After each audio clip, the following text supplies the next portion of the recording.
சிங்கம் ஒரு சிங்கம் எப்போ எதுலயும் பெக்யூலியர் தான். ஒரு முறை சிங்கம் கரிச்சிச்சதுன்னா அந்த சவுண்ட்ல ஒரு 8 கிலோமீட்டருக்கு சும்மா அதிரும், எல்லா திசைகளும் அதிரும். அப்படிப்பட்ட அந்த சிங்கம் வேட்டைக்கு மட்டும்தான் வெளியில வரும், வேடிக்கை பார்க்கறதுக்கெல்லாம் வெளியில வராது. வேட்டையில கூட உயிரோடு இருக்கிற மிருகங்களை தான் வேட்டையாடும். அதுலயும் பெரும்பாலும் தன்னை விட பெரிய சைஸ் உள்ள மிருகங்களை தான் குறி வச்சு தாக்கும், ஜெயிக்கும். எவ்வளவு பசியில் இருந்தாலும் உயிர் இல்லாததை, கெட்டு போனதை தொட்டு கூட பார்க்காது. அப்படிப்பட்ட அந்த சிங்கம் அவ்வளவு ஈஸியா எதையும் தொடாது, தொட்டா விடாது. காட்டோட 4 பக்கமும் மார்க்கிங் மை டெரிட்டரின்னு தன்னுடைய பவுண்டரியை தானே வகுக்கும். அப்படிதான் அந்த காட்டையே தன்னோட கண்ட்ரோல்ல வச்சிருக்கும். சிங்கத்துக்கு கூட்டத்தோட இருக்கிறதுக்கும் தெரியும், தனியா இருக்கிறதுக்கும் தெரியும். அப்படியே தனியா வரணும்னு நினைச்சாலும் அஞ்சாம அலட்டிக்காம சும்மா கெத்தா தனியா வந்து அத்தனை பேருக்கும் தண்ணி காட்டும். எப்போ எதிலையும் தன்னோட தனித்தன்மை இழக்கவே இழக்காது. Yes, a lion is always a lion.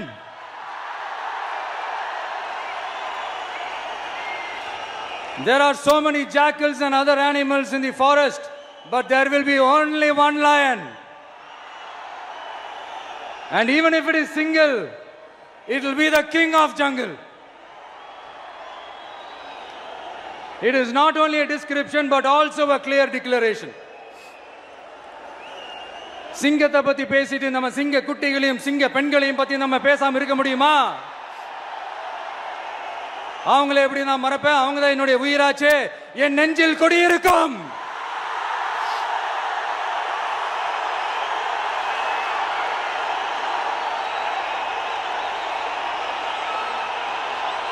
என்னுடைய தோழர்களுக்கும் தோழிகளுக்கும்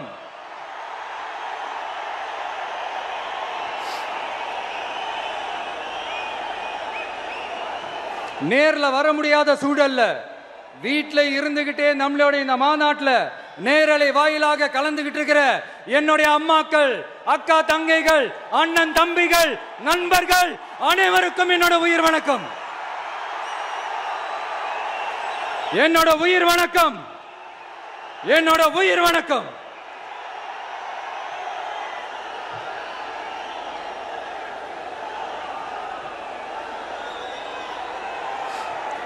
வீரம் விளையும் மாமதுரை மண்ணை வணங்குகிறேன். இந்த மதுரைனாலே உடனே ஞாபகத்துக்கு வரது சீறி பாஞ்சி துள்ளி குதிக்கிற யாருக்கும் அடங்காத காளைகள் விளையாடுற அலங்காநல்லூர் ஜல்லிக்கட்டு தான். நம்ம வைகை ஆறு தான். அழகர் ஆத்துல இறங்குற வைபவம். மதுரை மீனாட்சி அம்மன். இந்த மண்ணோட உண்மையான குணம் உணர்வு பூர்வமான மண் இது. அது மட்டும் இல்ல, இந்த மண்ணில் வாழ்ற மக்களும் அப்படித்தான் உணர்வு பூர்வமான ஆளுங்க. நான் இந்த மண்ணில் கால் எடுத்து வச்ச உடனே ஒரே ஒருத்தரை பத்தி தான் மனசுக்குள்ள ஓடிக்கிட்டே இருந்தது. அவர் யாருன்னு உங்களுக்கும் தெரிஞ்சிருக்கும். சினிமானாலும் சரி, அரசியல்னாலும் சரி, நமக்கு ரொம்ப ரொம்ப பிடிச்சது புரட்சி தலைவர் எம்ஜிஆர் அவர்கள் தான். அவரோட பழகிறதுக்கு எனக்கு வாய்ப்பு கிடைக்கல. ஆனா அவரை மாதிரியே குணம் கொண்ட என்னுடைய அண்ணன் புரட்சி கலைஞர் கேப்டன் விஜயகாந்த் அவர்களோட பழகிறதுக்கு எனக்கு நிறையவே வாய்ப்பு கிடைச்சது. அவரும் இந்த மதுரை மண்ணை சேர்ந்தவர் தானே, அவரை மறக்க முடியுமா? தமிழ்நாட்டு மக்கள் உணர்வுபூர்வமா உண்மையா நம்ம பக்கத்திலே நிக்கிறவங்க, அதுக்கு ஒரு மிகப்பெரிய அடையாளம் தான் இந்த மதுரை மண். நம்ம தமிழக வெற்றி கழகம் கையில் எடுத்திருக்கிற அரசியலும் அப்படித்தான். உண்மையான அரசியல், உணர்வு பூர்வமான அரசியல், நல்ல அரசியல், நல்லவங்களுக்கான அரசியல், நாட்டு மக்களுக்கான அரசியல், நல்லது மட்டுமே செய்கிற அரசியல்.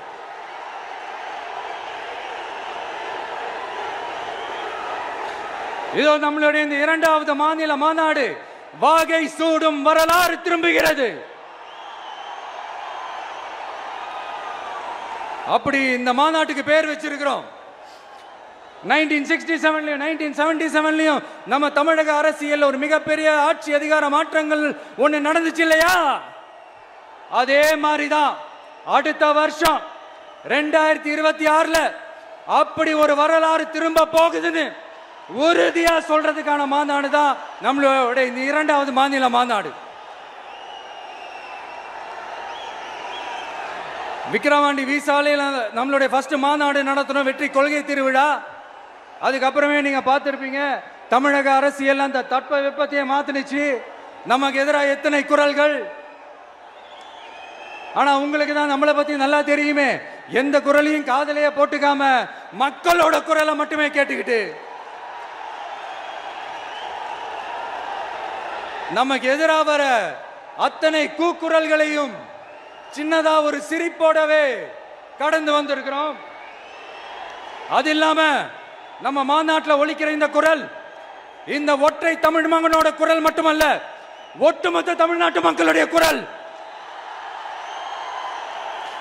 தமிழ்நாட்டில் இருக்கிற ஒவ்வொரு வீட்டில இருந்தும் ஒலிக்கிற குரல், ஒட்டுமொத்த உலகெங்கும் வாழும் ஒவ்வொரு தமிழ் வீட்டிலிருந்தும் எழும் குரல். இந்த சினிமா என்கிற மாபெரும் கலை ஆயுதத்தின் வாயிலாக சாதி, மதம், இனம், பாலினம், மொழி கடந்து இந்த நாட்டின் மூளை முடுக்கெங்கும் ரசிகர்களாக இருந்து தோழர்களாக நம்மோடு பயணிக்க துவங்கியுள்ள அனைவரோடும் இணைந்த ஒவ்வொரு மனிதருக்காகவும் ஒலிக்கிற உரிமை குரல். மாநில உரிமைக்காக, பெண் உரிமைக்காக, சமூக நீதிக்காக, சமநீதிக்காக, மதச்சார்பின்மைக்காக உண்மையா ஒலிக்கிற குரல்.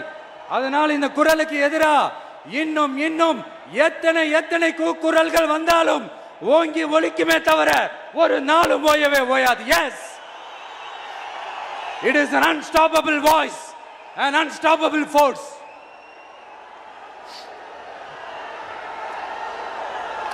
நம்ம அரசியலுக்கு வர்றதுக்கு முன்னாடி அட இவரெல்லாம் வரமாட்டாரியா, அவரே வரல, இவரே வரல, இவருங்க வர போறாரு அப்படின்ட்டு நிறைய பேர் ஜோஷியம் சொன்னாங்க. அப்புறம் நம்ம கட்சியினுடைய பேர் அறிவிச்சதுக்கு அப்புறம் பேரு தானே அறிவிச்சிருக்கிறாரு, மக்கள் கிட்ட பேர் வாங்கணும்ல, அதெல்லாம் முடியாதுன்னாங்க.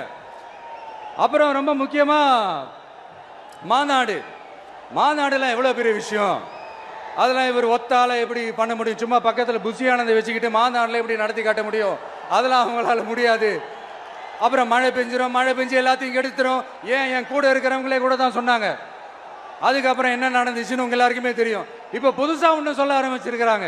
அது என்னடானா, ஆட்சியை பிடிக்கிறதெல்லாம் அவ்வளவு ஈஸி இல்லை இல்லையா. இப்ப அதெல்லாம் விட்டாங்க, இப்ப இங்க வந்துட்டாங்க. இவர் நேரா ஷூட்டிங்ல இருந்து வருவாராம், வந்து ஆட்சியை பிடிப்பாராம். அது எப்படி இவராலே முடியும், அவராலே முடியல, இவராலே முடியல, அவருக்கு அத்தனை வருஷம் ஆச்சு, இவராலே எப்படி முடியும்ட்டு ஒரு பக்கம். இன்னொரு பக்கம் கூட்டம்லாம் ஓகே தான், அது எப்படி ஓட்டா மாறும் அப்படின்றது இன்னொரு பக்கம். இப்படி கதை, திரைக்கதை, வசனம், இயக்கம், பாடல்கள்,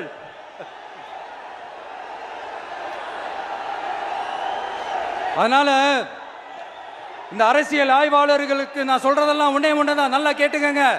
இந்த விஜய் ஏதோ இந்த பல லட்சம் பேர் கூடுற கூட்டத்தில் மட்டுமே இருக்கிறாரு அப்படின்னு மட்டும் தப்பு கணக்கு போட்டாதீங்க. ஏன்னா நம்மளுடைய இந்த கூட்டம் வெறும் ஓட்டா மட்டும் இல்லைங்க, வரப்போற தேர்தலில் மக்கள் விரோத ஆட்சியாளர்களுக்கு நாம வைக்க போற வேட்டா,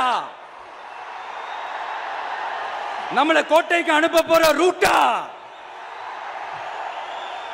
இருக்க போதுன்னு சீக்கிரமாவே தெரிஞ்சுப்பீங்க. ஏன்னா கோடிக்கணக்கானவங்களோட ஹார்ட்லயும் வீட்லயும் ஏற்கனவே ஆல்ரெடி உயிரா, உணர்வா, உறவா இருக்கிறோம். நம்மளுடைய கனெக்ட் எல்லாம் வெறும் மக்களோட மட்டும்தான். நாம யாருன்னு அவங்களுக்கு தெரியும், அவங்க யாருன்னு நமக்கு தெரியும். நாமளும் நம்ம மக்களும் எப்படி இருக்கிறோம்னு எதிரிங்களுக்கு நல்லாவே தெரியும். இருந்தாலும் இந்த விஜய் எதுக்குப்பா வந்திருக்கிறாரு, இவர் என்ன புதுசா என்ன திட்டம்லாம் சொல்லிட்டாரு அப்படின்னு வேற நிறைய கேள்விகள். இந்த சொல்றேன் தெரிஞ்சுக்கங்க. பெண் குழந்தைகள், பெண்கள் மற்றும் வயசானவங்களோட பாதுகாப்புல தான் நம்ம பிரையாரிட்டியே.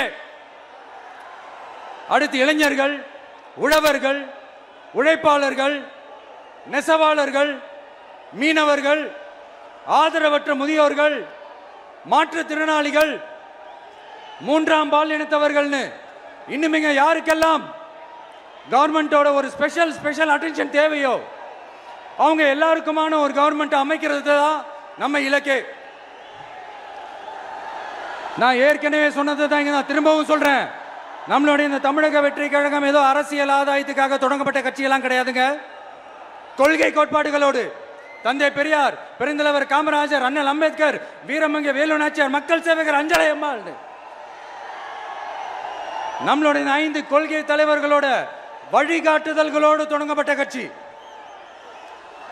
நம்ம ஸ்டாண்ட்ல நாம எப்பவுமே ஸ்ட்ராங்கா தாங்க இருக்கிறோம். அதுல எந்த மாற்றத்துக்கோ எந்த சமரசத்துக்கோ துளி கூட இடமில்லை. நம்மளுடைய ஒரே கொள்கை எதிரி பாஜக தான். நம்மளுடைய ஒரே அரசியல் எதிரி திமுக தான். எப்படி? நம்மளுடைய ஒரே கொள்கை எதிரி, நம்மளுடைய ஒரே அரசியல் எதிரி ஏதோ அண்டர் கிரவுண்ட் ஆதாயத்துக்காக டீல் போட்டுக்கிட்டு டீல் பேசிக்கிட்டு இந்த அலையன்ஸ் வச்சுக்கிட்டு இந்த ஊரை ஏமாத்துற கட்சி எல்லாம் நம்ம டிவிக்கே கிடையாதுங்க. யாருக்காகவும் எதுக்காகவும் எந்த பயமும் கிடையாது. மாபெரும் பெண்கள் சக்தி நம்மளோட இருக்கிறாங்க, மாபெரும் இளைஞர்கள் சக்தி நம்மளோட இருக்கிறாங்க, ஒட்டுமொத்த தமிழ்நாட்டு மக்களுடைய சக்தி நம்மளோட நிக்கிறாங்க. அப்படி இருக்கும்போது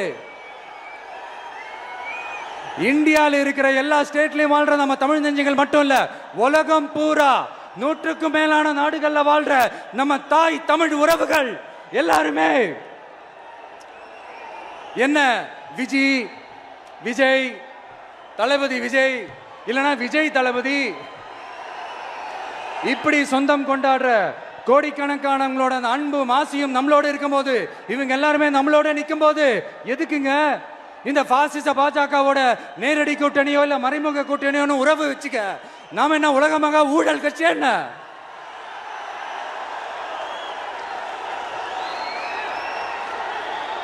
நம்மளை பத்தி சின்னதா ஒரு உண்மை ஒண்ணு சொல்லலாமா? என்னடா இவர் வாயால இப்படி சொல்றாருன்ட்டு யாரும் தவறா நினைச்சுக்க வேணாம். ஏன்னா இது ஒரு விதத்துல ஒரு ஃபேக்டும் கூட, அதனாலதான் நான் சொல்லணும்னு ஆசைப்படுறேன். நம்ம யார் தெரியும்ல? நாம எல்லாருமே சொல்றேன், நாம யார் தெரியும்ல? இந்தியாவின் மாபெரும் மக்கள் சக்தி கொண்ட ஒரு மகத்தான வெகுஜன மக்கள் படை.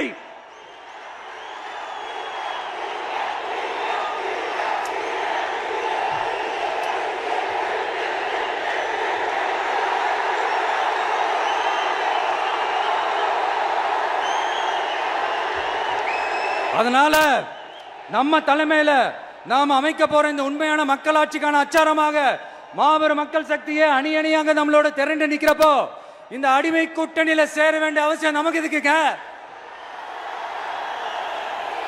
நம்மளுடைய இந்த கூட்டணி சுயமிழந்த கூட்டணியெல்லாம் இருக்காது, சுய மரியாதை கூட்டணியா தான் இருக்கும். இந்த ஒரு பக்கம் RSS கிட்ட அடிபணிஞ்சுக்கிட்டு, இன்னொரு பக்கம் மதச்சார்பற்ற கூட்டணின்னு இந்த மக்களை ஏமாத்துற கூட்டணியெல்லாம் நம்ம கூட்டணி இருக்காது.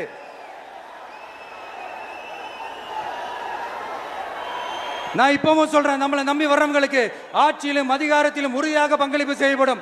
உடனே இந்த கேள்விகள்லாம் வரும். அப்ப யாரு கூட்டணி, யாரு வரா, யாரு போறா, இந்த கேள்விகள்லாம் வரும். இந்த கேள்விகளுக்கெல்லாம் ஒரே ஒரு பதில் தான், சஸ்பென்ஸ்ல சஞ்சாரம் செய்யுங்க. ஆனா ஒண்ணு, 2026 2 பேருக்கு நடுவுல தான் போட்டியே. ஒன்னு டிவிகே, இன்னொன்னு டிஎம்கே. இந்த போட்டி எப்படி இருக்க போதுன்னா, இந்த அலையன்ஸை வச்சு எப்படியாவது நம்ம தப்பிச்சிடலாம். என்ன இந்த பழைய இந்த மேத்தமேட்டிக்ஸ் அரித்மேட்டிக்ஸ் இதெல்லாம் வச்சு எப்படியாவது நம்ம தப்பிச்சிடலாம் அப்படின்னு நினைக்கிறவங்களோட அந்த கனவு ஒரு நாளும் மைப்படாது. சரி, இப்ப நம்ம வேற ஒரு ஏரியாவுக்கு ஒன்று வருவோம்.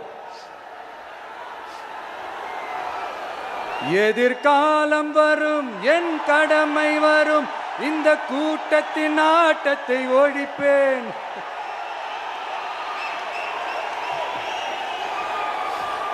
மக்கள் அரசியல் என்ற அந்த சவுக்க கையில் எடுக்கலாமா? யாருக்கு எதிரான தானே கேட்கிறீங்க? வேற யாரு? மறைமுக உறவுக்காரர்களான பாசிச பாஜகவும் பாய்சன் திமுகவும் தான். மாண்புமிகு பிரதமர் நரேந்திர மோடிஜி அவர்களே, 3வது முறையா ஒன்றியத்தோட ஆட்சி அதிகாரத்தை நீங்க தானே கையில் வச்சிருக்கிறீங்க. இல்ல நாங்க தெரியாம தான் கேட்கிறோம். நீங்க ஆட்சிக்கு வந்தது ஒட்டுமொத்த மக்களுக்கும் நல்லது செய்யவா, இல்ல நம்மளுடைய இந்த இஸ்லாமிய நண்பர்களுக்கும் இஸ்லாமிய தோழர்களுக்கும் எதிராக சதி செய்யவா? மக்களுக்கு உங்ககிட்ட கேட்கறதுக்குன்னு ஏராளமான கேள்விகள் இருக்குது. அதனால அவங்க சார்பா அவங்கள ஒருத்தனா அவங்களோட ஒரு உண்மையான ஒரு பிரதிநிதியா உங்ககிட்ட சில கேள்விகள் கேட்கணும். மிஸ்டர் பிரைம் மினிஸ்டர் அவர்களே, நம்ம தமிழ்நாட்டு மீனவர்கள் கிட்டத்தட்ட ஒரு 800 பேருக்கு மேல இலங்கை கடற்படையால தாக்கி அழிக்கப்பட்டிருக்கிறாங்க. அதை கண்டிக்கிறதுக்காக உங்களை பெருசா எதுவும் செய்ய சொல்லல, சின்னதா ஒண்ணே ஒண்ணு மட்டும் செஞ்சு கொடுங்க. இனிமேலாச்சும் எங்களுடைய மீனவர்கள் பாதுகாப்பா இருக்கிறதுக்காக இந்த கச்சத்தீவை இலங்கை கிட்ட இருந்து மீட்டு கொடுத்துருங்க, அது போதும். உங்களுடைய இந்த முரட்டு பிடிவாதத்தால நீங்க நடத்துற இந்த நீட்டு தேர்வு, அதனால இங்க என்னென்ன நடக்குதுன்னு சொல்றதுக்கே மனசு வலிக்குது. அதனால அந்த நீட்டு தேர்வு தேவையில்லைன்னு அறிவிச்சிருங்க, அது போதும். செய்வீர்களா திரு நரேந்திரபாய் தாமோதர் மோடிஜி அவர்களே? எங்களுக்கு என்னென்ன தேவையோ என்னென்ன நல்லதோ அதெல்லாம் செய்ய மாட்டேங்கிறீங்க. ஆனா ஆட்சி அதிகாரத்தை மட்டும் கையில வச்சுக்கிட்டு மக்களை ஏமாத்த நேரடியாக ஒரு பாசிச பாஜக அடிமை கூட்டணி ஒண்ணு. அடுத்து உங்களோட இந்த மைனாரிட்டி ஆட்சியை ஓட்டுறதுக்காக மறைமுகமாக RSS அடிமை குடும்பம்னு இன்னொரு கூட்டணி. இப்படி மக்கள் சக்தியே இல்லாத இந்த ஊழல் கட்சிகளை மிரட்டி அடிபணிய வச்சு 2029 வரைக்கும் சொகுசு பயணம் போயிடலாம்னு திட்டம் தீட்டி வச்சிருக்கிறீங்க. அதானே ஜி? என்ன ஜி? ஒண்ணு மட்டும் சொல்றேன், தெரிஞ்சுக்கங்க. என்னதான் நீங்க இந்த நேரடி மறைமுக கூட்டணி குட்டிகரணம் போட்டாலும் தாமரை இலையில தண்ணியே ஒட்டாது. தமிழக மக்கள் மட்டும் எப்படி ஒட்டுவாங்க?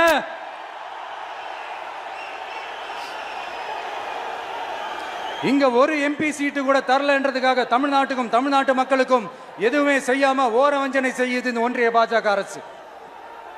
சங்கம் வச்சு தமிழ் வளர்த்த மண் இந்த மதுரை மண். அதனால இங்க அந்த கீழடியில கிடைச்ச ஆதாரங்களை எல்லாம் மறைச்சிட்டு எங்க நாகரிகத்தையும் எங்க வரலாறையும் அழிக்கிறதுக்காக உள்ளடி வேலை செய்யலாம்னு நினைக்கிறீங்க. தமிழ்நாட்டை தொட்ட என்ன நடக்கும் நீங்க பல உதாரணங்கள் இருக்குது. அதனால இதையெல்லாம் மறைச்சிட்டு எங்க மக்களை ஏமாத்திடலாம்னு மட்டும் நினைக்காதீங்க. மத நல்லிணக்கத்திற்கு பெயர் பெற்ற இந்த மதுரை மண்ணிலிருந்து சொல்றேன், உங்க எண்ணமெல்லாம் ஒரு நாளும் ஈடேறாது.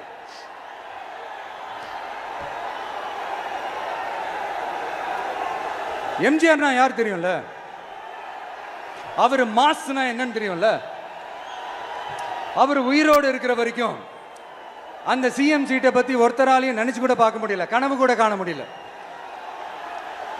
எப்படியாவது அந்த சிஎம் சீட்டை என்கிட்ட கொடுத்துருங்க, என் நண்பர் எம்ஜிஆர் திரும்ப வந்ததுக்கு அப்புறம் நான் திருப்பி கொடுத்துட்றேன்னு தன்னோட எதிரியை கூட மக்கள் கிட்ட கெஞ்ச வச்சவர் எம்ஜிஆர். எப்படி கெஞ்ச வச்சவர்?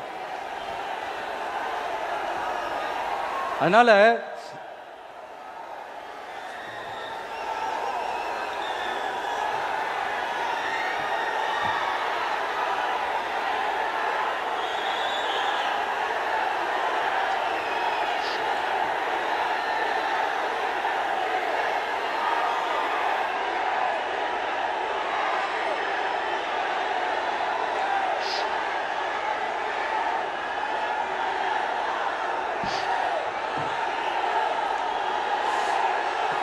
ஆனா இப்போ அவர் ஆரம்பிச்ச அந்த கட்சியை, எம்ஜிஆர் அவர்கள் ஆரம்பிச்ச அந்த கட்சியை கட்டி காக்கிறது யாரு? இன்னைக்கு அந்த கட்சி எப்படி இருக்குது அதை நான் சொல்லிதான் உங்களுக்கு தெரியணுமா? அப்பாவி தொண்டர்கள் அதை வெளியில சொல்ல முடியாம வேதனையில தவிக்கிறாங்க. 2026 சட்டமன்ற தேர்தலில் யாருக்கு ஓட்டு போடணும், எப்படிப்பட்ட ஆட்சி இங்க அமையணும்னு அந்த அப்பழுக்கற்ற அந்த தொண்டர்களுக்கும் ரொம்ப நல்லாவே தெரியும். அதனால என்ன வேஷம் போட்டுக்கிட்டு பாஜக இங்க தமிழ்நாட்டுக்குள்ள வந்தாலும் அவங்க வித்தை எல்லாம் இங்க வேலைக்கே ஆகாது. இப்படி பொருந்தா கூட்டணியா இந்த பாஜக கூட்டணி இருக்கிறதுனால இப்ப ஆட்சியில இருக்கிற இந்த வெற்றி விளம்பர மாடல் திமுக என்ன செய்யுதுன்னு தெரியும்ல? பாஜகவோட உள்ளுக்குள்ள ஒரு உறவை ஒன்று வச்சுக்கிட்டு வெளியில எதிர்க்கிற மாதிரி, அப்படி எதிர்க்கிற மாதிரி ஒரு டிராமா ஒன்று பண்ணிக்கிட்டு எதிர்கட்சியா இருந்தா போங்க மோடின்னு பலூன் விடுறது, ஆளுங்கட்சியா இருந்தா வாங்க மோடின்னு கொடை பிடிச்சுக்கிட்டு கும்பிடு போடுறது. இது மட்டுமா? ஒரு ரைடுன்னு ஒன்று வந்துட்டா போதும், இது வரைக்கும் போகவே போகாத ஒரு மீட்டிங், அதை காரணம் காட்டி டெல்லிக்கு போறது, அங்க ஒரு சீக்கிரட் மீட்டிங் நடத்துறது. நல்லா நோட் பண்ணணும் மக்களே, அந்த மீட்டிங் அப்புறம் இந்த இஷ்யூ அப்படியே காணாம போயிருக்குமே. அதேதான். Stalin uncle, what uncle is very wrong uncle.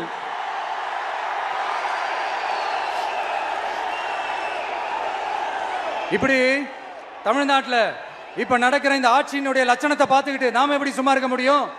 ஒரு தவறு செய்தால், அதை தெரிந்து செய்தால், அவர் கபட நாடக மு.க. ஸ்டாலின் அங்கிளாகவே இருந்தாலும், அங்கிள் உங்களுக்கு மனசாட்சின்னு ஒன்று இருந்துச்சுன்னா நாங்க கேட்கிற கேள்விகளுக்கு மட்டும் கொஞ்சம் பதில் சொல்லுங்க அங்கிள். நீங்க நடத்துற இந்த ஆட்சியில நேர்மை இருக்கா? நியாயம் இருக்கா? ஊழல் இல்லாம இருக்கா? சட்டம் ஒழுங்கு சரியா இருக்கா? பெண்களுக்கு பாதுகாப்பு இருக்கா? பொதுமக்களுக்கு பாதுகாப்பு இருக்கா? இயற்கை வளங்களுக்கு பாதுகாப்பு இருக்கா? சொல்லுங்க மை டியர் அங்கிள், சொல்லுங்க. டாஸ்மாக்ல மட்டுமே இது வரைக்கும் 1000 கோடிக்கு மேல ஊழல்னு சொல்றாங்க. அதுல மட்டுமா தப்பு நடக்குது? வேற எதுல தான் நடக்கல? உலகத்திலே மிஸ்டர் கிளீன் ரெக்கார்ட்ஸ் எல்லாம் உங்களுக்கும் உங்க கூட இருக்கிறவங்களுக்கும் மட்டும்தான் அங்கிள் கொடுக்கணும். இதை பார்த்து வாயே இல்லாத ஊரு கூட வயிறு வலிக்கு சிரிக்குது. பெண்களுக்கு 1000 ரூபாய் கொடுத்துட்டீங்கன்னா போதுமா அங்கிள்? அப்படியே அது மூடி மறைச்சிடலான்னு பாக்குறீங்களா? படிக்கிற இடத்துல, வேலைக்கு போற இடத்துல, வெளியில போற இடத்துலன்னு அவங்களுக்கு பாதுகாப்பே இல்லைன்னு ஒட்டுமொத்த பெண்களும் கதறாங்க. அந்த கதறல் சத்தம் ஏதாவது உங்க காதுல கேக்குதா அங்கிள்? இதுல வேற உங்க அப்பான்னு கூப்பிடுறாங்கன்னு வேற சொல்றீங்க. What is this uncle? Is very very wrong uncle, is very very wrong. பெண்களுக்கு மட்டுமா பொய் வாக்குறுதி கொடுத்து ஏமாத்துறீங்க? அரசு ஊழியர்கள், ஆசிரியர்களை ஏமாத்துறீங்க, விவசாயிகளை ஏமாத்துறீங்க, பரந்தூர்ல பாதிப்பே வராதுன்னு சொல்லி ஏமாத்துறீங்க, மீனவர்களை ஏமாத்துறீங்க, போதைப் பொருள் கலாச்சாரத்தை ஒழிக்காம ஏமாத்துறீங்க. ஐயோ, very very first uncle, very very first. எப்படி கேட்டாலும் இவங்க கிட்ட இருந்து எந்த பதிலும் வரப்போறதில்லை. ஏன்னா இருந்தா தானே.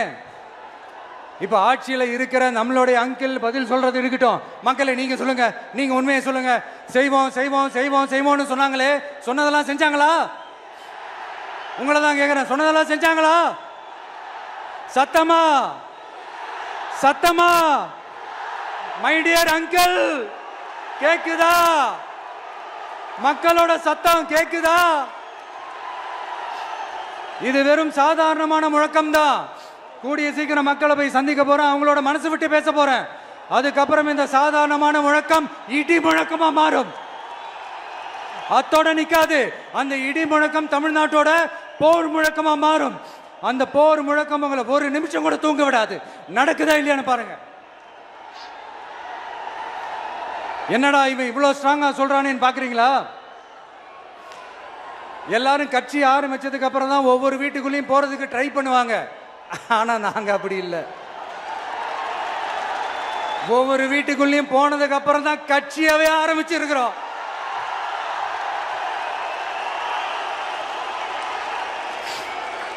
அதனால ஒட்டுமொத்தமா எல்லாருமா சேர்ந்து இந்த திமுக ஆட்சியை, கபட நாடக திமுக ஆட்சியை 2026 தேர்தலில் வீட்டுக்கு அனுப்புறோம். வீட்டுக்கு அனுப்புறோம். என்ன நண்பா, சரிதானே? என்ன நண்பி, செய்வீர்கள் தானே?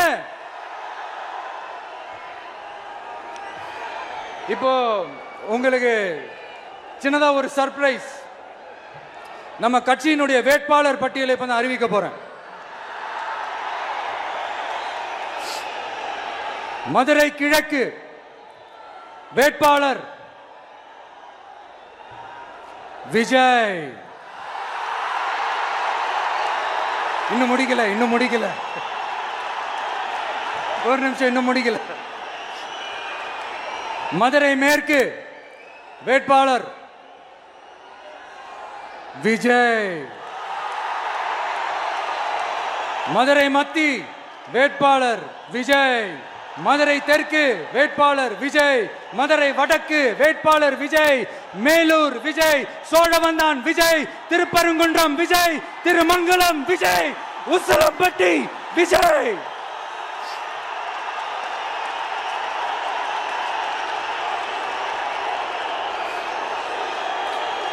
என்னடா எல்லா தொகுதியிலையும் ஒரே வேட்பாளர்னு பாக்குறீங்களா? 234 தொகுதியிலையும் இந்த விஜய் தான், அதாவது உங்க விஜய் தான் உங்க சின்னம். இன்னும் சிம்பிளா சொல்லணும்னா உங்க வீட்டில் இருக்கிற ஒருத்தர் தான் வேட்பாளரா நிக்க போறாங்க. அந்த வேட்பாளரும் நானும் வேறு வேறு இல்லை. நீங்க அவருக்கு ஓட்டு போட்டீங்கன்னா எனக்கு ஓட்டு போட்ட மாதிரி, இந்த முகத்துக்காக நீங்க ஓட்டு போட்டீங்கன்னா உங்க வீட்டில் இருக்கிற உங்களுடைய வேட்பாளர் ஜெயிச்ச மாதிரி. என்னடா இவர் ஏதோ ஓவரா சொல்றாருன்னு நினைக்க வேணாம். பிராக்டிக்கலா அப்படிதான் இருக்கும், அப்படிதான் இருக்கணும். நீங்களும் அப்படிதான் நினைப்பீங்கன்னு நான் நம்புறேன். ஏன்னா இது நம்மளை விட நம்ம எதிரிங்களுக்கு இன்னும் நல்லாவே தெரியும். அதனால எல்லா இந்த அதிகார பலம் எல்லாத்தையும் தூக்கிட்டு வந்துருவாங்க. வரட்டும், பாத்துக்கலாம். TVK will take it, TVK will meet it, TVK will compete with it and TVK will conquer it, TVK will conquer it.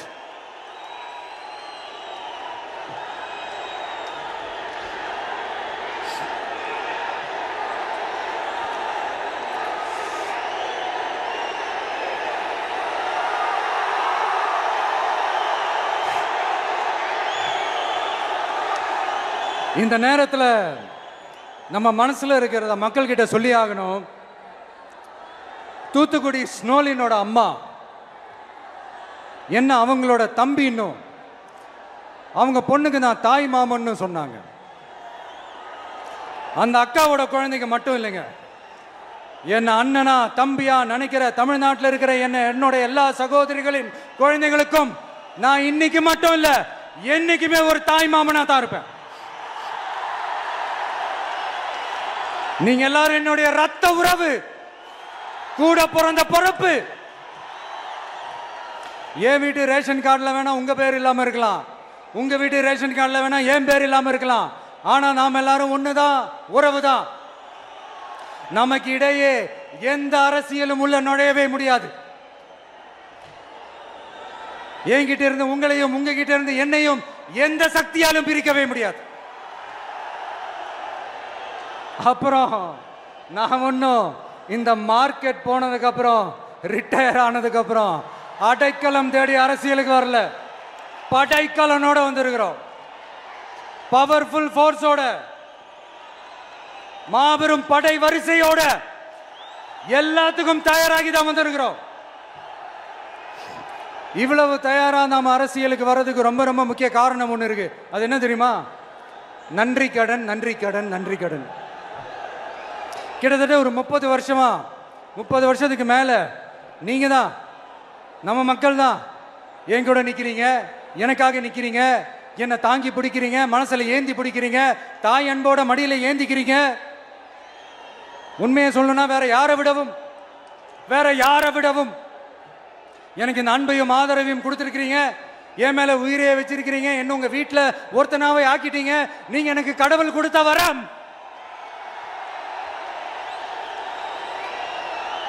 உலகம் பூரா நமக்காக நம்ம கூட நிக்கிற நம்ம மக்களை நான் எப்படி மறப்பேன்?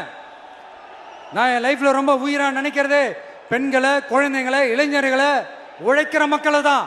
இவங்க தான் நம்மளோட வகைரா. இதை பார்த்து தான் நம்மளோட எதிரிகளுக்கு பத்தி எரியுது. அதுக்காக நாம் என்ன செய்ய முடியும்? அதனால நம்ம உறவுகளை, சொந்தத்தை, வகைராவை யாருக்காகவும் எதுக்காகவும் விட்டு கொடுக்க முடியாது இல்லையா? Here at this moment among this August gathering, I want to open my heart and say I enjoy people, I respect people, I worship people.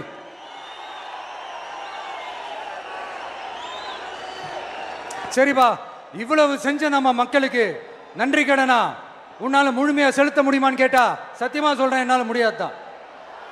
இன்னும் எத்தனை ஜென்மம் எடுத்தாலும் அந்த நன்றி கடனை என்னால தீர்க்கவே முடியாது.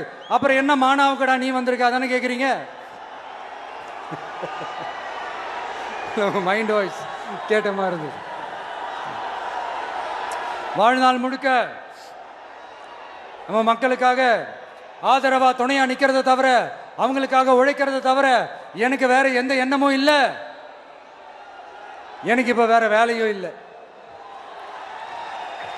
இனிமே எனக்கு இதுதான் என் வேலையே, என் கடன், இனி என் மக்களுக்கு பணி செய்து கிடப்பதே. இப்படியா ஹார்ட் டு ஹார்ட் யதார்த்தமா பேசிய பழகிட்டோம்.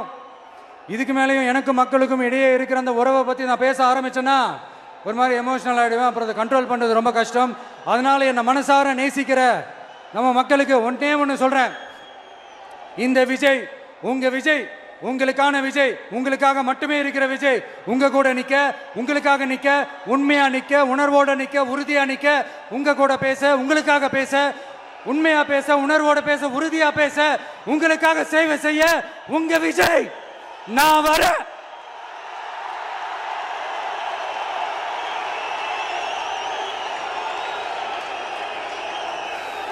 சொல்லல முக்கியம், செயல் செயல் செயல் தான் முக்கியம். செய்கை தான் சும்மா சிறப்பா இருக்கணும். நான் ஆட்சிக்கு வந்தேன்னா சும்மா அது செய்வேன், இது செய்வேன், நல்லது செய்வேன், உருட்டுவேன், புரட்டுவேன், அதெல்லாம் கிடையாது. செய்யறதுக்கு, நல்லது செய்யறதுக்கு, நல்லது செய்யறதுக்கு மட்டும்தான் இந்த விஜய். அப்புறம் ஒரு அரசியல் தலைவன் அவன் சினிமாக்காரனா, நல்லவனா, கெட்டவனா, இதெல்லாம் தாண்டி அவன் உண்மையானவனா, அதுதான் ரொம்ப ரொம்ப முக்கியம். இது சம்பந்தமா ஒரு குட்டி கதை ஒன்று சொல்றேன். ஒரு நாட்டில் ஒரு ராஜா தனக்கு பக்கபலமா இருக்கிறதுக்காக, கூட துணையா இருக்கிறதுக்காக ஒரு தளபதியை தேடுறாரு. சரியான தகுதிகளோட ஒரு 10 பேர் செலக்ட் ஆகுறாங்க. ஆனால் அதில் ஒருத்தர் மட்டும் தான் செலக்ட் பண்ணணும். அதனால் அந்த ராஜா என்ன பண்ணுறாருன்னா ஒரு டெஸ்ட் வைக்கிறாரு. அந்த 10 பேர் கையிலையும் விதை நெல்லை கொடுத்து இதை நல்லா வளர்த்து கொண்டு வாங்க, ஒரு 3 மாதம் கழிச்சு வாங்கன்னு சொல்லி அனுப்பி வச்சிடுறாரு. 3 மாதம் கழிச்சு வரும்போது அதில் ஒருத்தர் ஆள் உயரத்துக்கு வளர்த்துருந்தாரு, ஒருத்தர் தோல் உயரத்துக்கு வளர்த்துருந்தாரு. அதில் ஒரு 9 பேரும் நல்லா வளர்த்து கொண்டு வந்திருந்தாங்க. ஒருத்தர் மட்டும் வெறும் தொட்டியோடவே வந்தார். என்னன்னு கேட்டதுக்கு, நானும் தண்ணி ஊற்றி ஊற்றி பார்க்குறேன், உரம் வச்சு வச்சு பார்க்குறேன், வளரவே மாட்டேங்குது ராஜா, என்ன பண்ணுறதுன்னு தெரியலன்னு சொன்னதுக்கு ராஜா அவரை கட்டி அணைச்சிக்கிட்டு, இனிமே நீதான் என்னுடைய தளபதி, எல்லா அதிகாரமும் உனக்கு தான் சொன்னார். ஏன்னா அந்த 10 பேர் கையிலையும் ராஜா கொடுத்தது அவித்த விதை நெல், அது முளைக்கவே முளைக்காது. அந்த 9 திருட்டு பயலும் என்ன பண்ணியிருக்காங்கன்னா வேற விதை நெல்லை வாங்கி அதை வளர்த்துட்டு ராஜாவையும் மக்களையும் ஏமாத்திருக்கிறாங்க. ஆனா இவர் மட்டும் உண்மையை போட்டு உடைச்சிட்டார். அதனால ஒரு நாட்டுக்கு திறமை எந்த அளவுக்கு முக்கியமோ அந்த அளவுக்கு உண்மையும் நேர்மையும் முக்கியம். இப்போ நீங்க எல்லாரும் தான் அந்த ராஜா. நீங்க தேர்ந்தெடுக்க போற அந்த தளபதி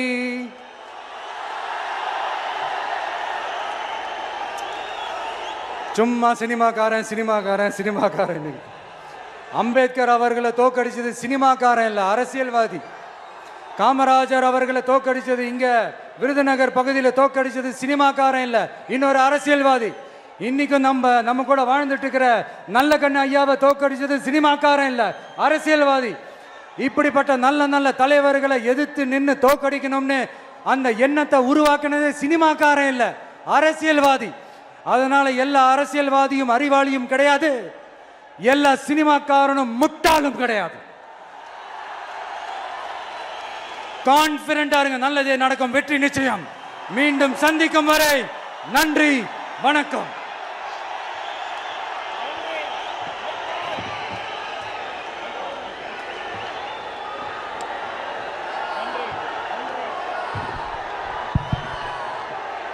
தமிழக வெற்றி கழகத்தினுடைய வெற்றி தலைவரின் வார்த்தைகள் நம்முடைய வேத வாக்காக எடுத்துக்கொண்டு நிறைவேற்றுவோம். கட்டுக்கடங்காத கூட்டத்தின் நலன் கருதி தீர்மானங்கள் தனியாக வெளியிடப்படும் என்று சொல்லி நன்றி உரை தருகிறார் நம்முடைய மாவட்ட செயலாளர் அண்ணன் தங்கப்பாண்டி அவர்கள். தமிழக வெற்றி கழகத்தினுடைய வெற்றி மாநாட்டில்